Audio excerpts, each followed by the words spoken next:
Estamos de volta com o nosso debate sobre vulnerabilidade, determinantes sociais em saúde. E agora é o momento que a gente conta com a participação dos nossos conselheiros e lideranças comunitárias. E para começar, a gente vai ouvir a pergunta do Genivaldo.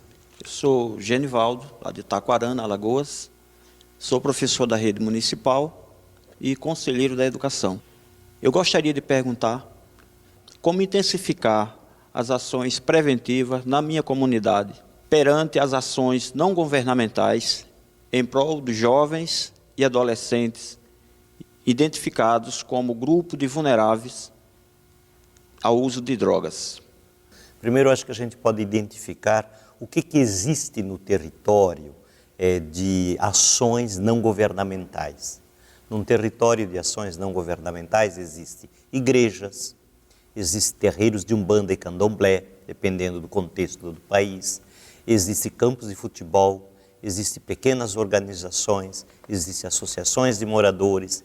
Acho que o importante é como é que a gente lida com essa rede de ações e de organizações já existente dentro de um território. Esse é um ponto fundamental. A partir deste ponto, que a gente faz um mapeamento da existência de atividades positivas, atividades de prevenção, nós podemos também fazer um mapeamento dos focos, onde estão os maiores focos em relação à problemática do tráfico. E os focos aonde não existe o tráfico, mas que são jovens empobrecidos, que nós poderemos criar condições de uma rede. Partindo desse trabalho de ações bem concretas, como é que a gente faz chamamento com essas organizações e começa a discutir questões junto. E na discussão das questões, em que a gente se ajuda? Eu te diria duas questões. Primeiro, esse espírito de que sozinho a gente não chega a lugar nenhum. Esse é um dado fundamental. E aí a necessidade da gente abrir-se com o projeto que a gente tem e não ser uma pequena ilha feliz do projeto. E segundo, ter uma concepção de trabalho em rede. Queria comentar com o professor Genivaldo. O senhor é membro do Conselho Municipal de Educação e o senhor está falando de prevenção, né? Eu diria assim, que a primeira prevenção que nós devemos fazer é não expulsar as crianças das escolas, né? Hoje nós temos uma quantidade enorme de crianças que não conseguem permanecer nas escolas. E a escola é um dos ambientes fundamentais para as crianças consigam adquirir esses elementos mínimos, né? Que aquilo que vai ter no projeto do professor tem que ser recuperado depois, né? Então, tem que fazer duas vezes. Seria muito mais correto se a gente conseguisse evitar que as crianças saíssem da escola para não ter que reeducar, fazendo na base da educação mesmo. Obrigado, Genivaldo, pela tua participação. E a gente tem mais uma pergunta, então, da Marinalva, de Belo Horizonte, Minas Gerais. Meu nome é Marinalva, sou da etnia Camacã, pertencente à tribo Pataxó-Ranranhã. A minha pergunta ela vai para o GECÉ. Eu sou conselheira de promoção da igualdade racial, municipal e estadual. Também estou sentada no Conselho de Saúde e Conselho Popular de Economia Solidária. Nós temos um projeto já escrito de empoderamento dos jovens e adolescentes indígenas do risco social. Levando em conta que a droga ela está bem ligada à questão da vulnerabilidade social, por que a classe média e alta também faz o uso da droga? Porque na classe média e na classe alta, né, quer dizer, essa droga não é demonizada como quando ela é usada pelos mais pobres. E tal, né? Quer dizer, esse me parece ser o aspecto mais interessante aqui, né? Quer dizer, porque ela tem a ver com estigmas e tal, né? Ela tem a ver, quer dizer, o álcool não é percebido como uma droga até, né? Quer dizer, ele é glamorizado, ele é estetizado, né? Ele faz parte da distinção, do bom gosto, do vinho, etc. O contrário, né? Ele é um atributo da pessoa sensível nas classes altas, né? Ou seja, quando a droga é usada pela classe alta e ela é tornada, quer dizer, um fator de distinção estético, etc. Enquanto quando ela é usada pelo pobre, né, ela é estigmatizada, ou seja, ela é um veículo aí de preconceito, né? Ela é usada para humilhar, ela é usada para diminuir. Você levantou uma pergunta que é importante, ampliando nessa discussão que ele coloca, que é, se a gente olha de 2008 a 2013, Nesse país foram assassinados nas periferias 37.560 jovens, fruto dessa realidade. Se a gente amplia um pouco esse leque, a gente vê o percentual de jovens da classe média alta que morrem em função dos desastres de carro provenientes de droga e de álcool.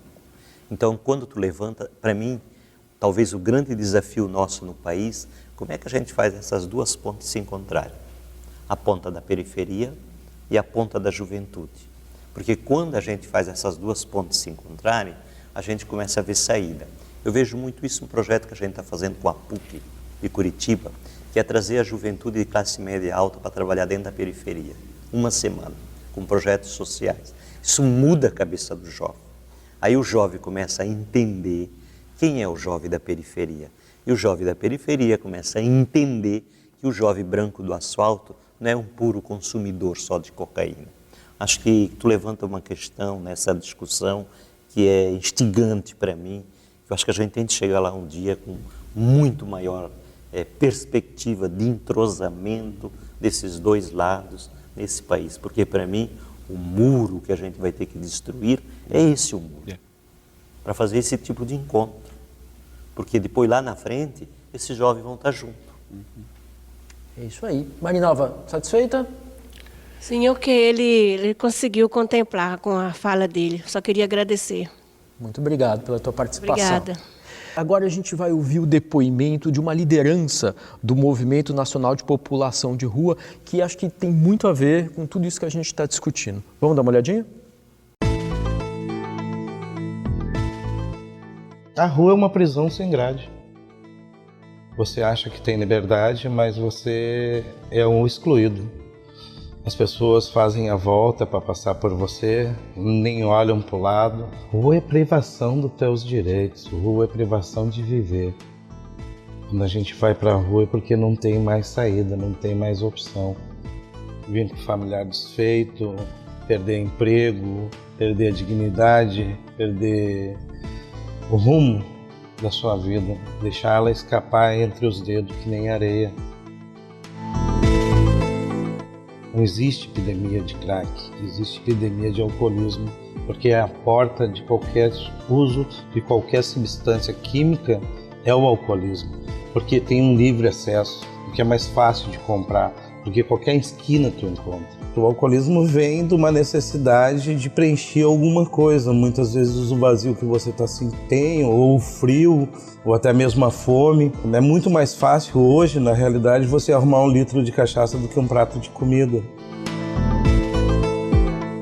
É o descaso social, é onde você fica vulnerável à mercê de qualquer tipo de políticas ou situações que te oferecem. É você não ter condições de usar um banheiro público, é você não ter condições de tomar um banho, não ter uma alimentação adequada. Isso é vulnerabilidade, onde você fica vulnerável a qualquer tipo de humilhação ou situação que te impõe, não que você impõe, que é submetido.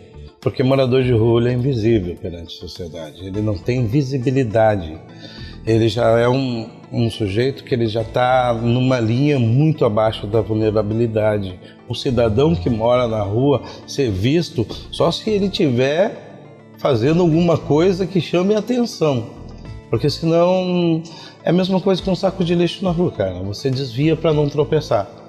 Porque a sociedade, infelizmente, tem um olhar preconceituoso sobre a população de rua. A gente vem tentando mexer com a sensibilidade da sociedade para ver o morador de rua com outros olhos, ver um morador de rua como um cidadão que merece uma oportunidade ou uma política que funcione. Eu tive oportunidade, fui resgatado, fazia 2 dias que eu estava sem comer, só bebendo.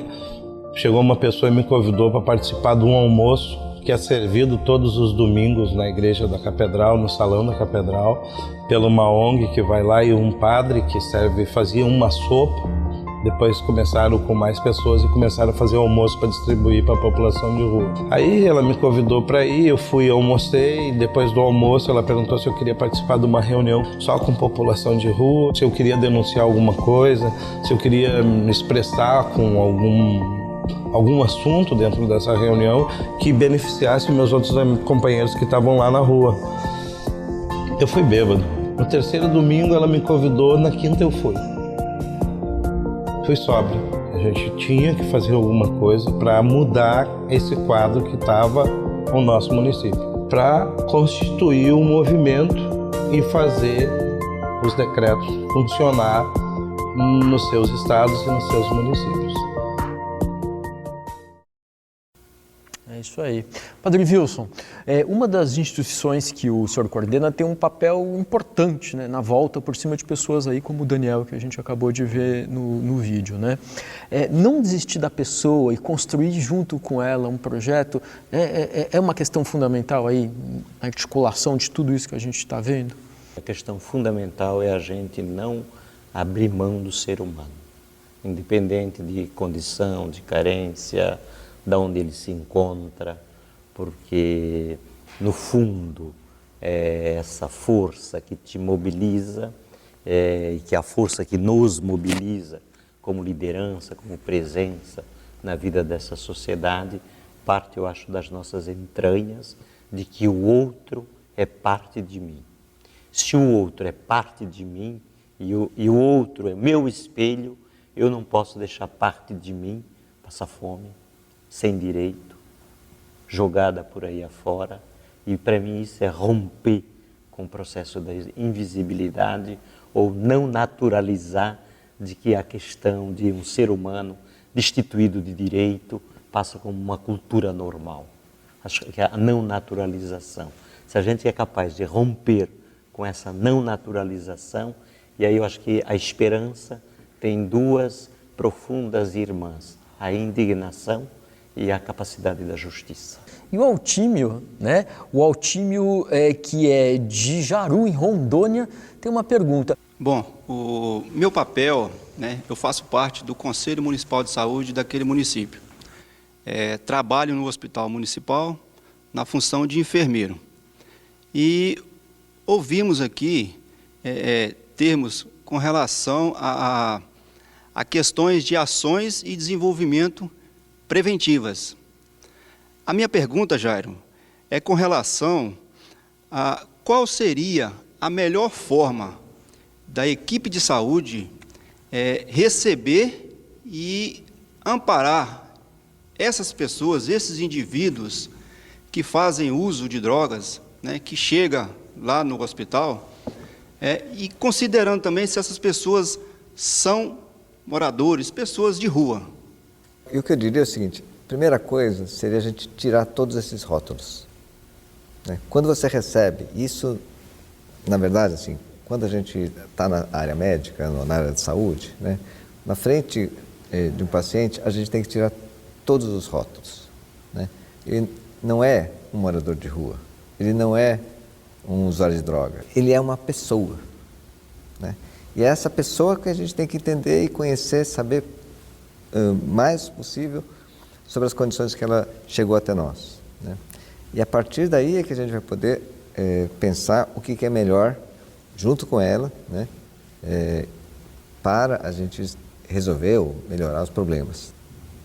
Satisfeito, Altímio? Satisfeito. Uma consideração que eu queria fazer em função de toda essa nossa conversa e que está aí na ordem do dia é o rebaixamento da idade penal.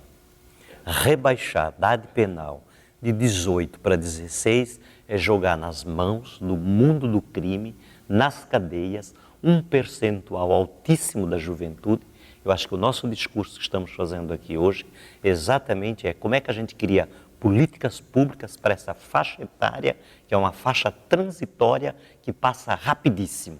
Isso a gente não dá conta, que a questão da infância e adolescência passa rápido. E nós temos de agir rapidamente se nós queremos uma perspectiva, investir já.